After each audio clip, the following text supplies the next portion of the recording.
ఉంటుందండి. మీరు ఇటు చూడొచ్చండి. టోటల్గా కనుక చూసుకున్నట్టయితే కిచెన్ ఏరియా ఇక్కడ కూడా మనకు ఒకటి డోర్ అనేది ప్రొవైడ్ చేశారండి. ఇది కనుక చూసుకున్నట్టయితే మనకు అవుట్ సైడ్ వెళ్ళడానికి ఈజీగా ఉండే విధంగా మనకి డోర్ అయితే ఇచ్చారనమాట.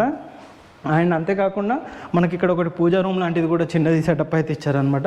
మీరు ఇక్కడ చూస్తున్నారు కానీ ఇది పూజా రూమ్ సెటప్కి మనకి ఇక్కడ కనుక చూసుకున్నట్టయితే మనకు బెడ్రూమ్ అండి. కింద వచ్చేసి మన గ్రౌండ్ ఫ్లోర్లో ఒక బెడ్రూమ్ విత్ అటాచ్డ్ వాష్రూమ్ తోటి ఇచ్చారు.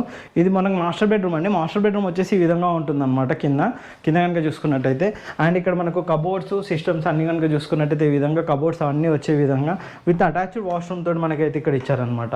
వాష్రూమ్ కూడా మనకు వచ్చేసి వెస్ట్రన్ స్టైల్లో అనేది మనకు వాష్రూమ్ అనేది ప్రొవైడ్ చేశారు. మనకి ఇటువైపు విండోస్ అవన్నీ ఉండే విధంగానైతే మనకి ఇక్కడ ఉంటుందండి. మనకు ఇప్పుడు పైన కూడా చూపెడతానండి ఏ విధంగా ఉంటుంది ఏంటి.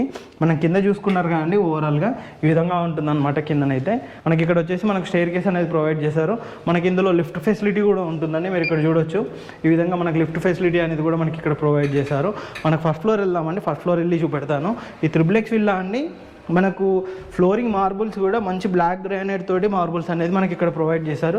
చుట్టూ ఫినిషింగ్ ఉండే విధంగా వాల్స్ లాగా మనకి ఇక్కడ వచ్చేసి గ్లాస్ సెటప్ అనేది ఇచ్చారు.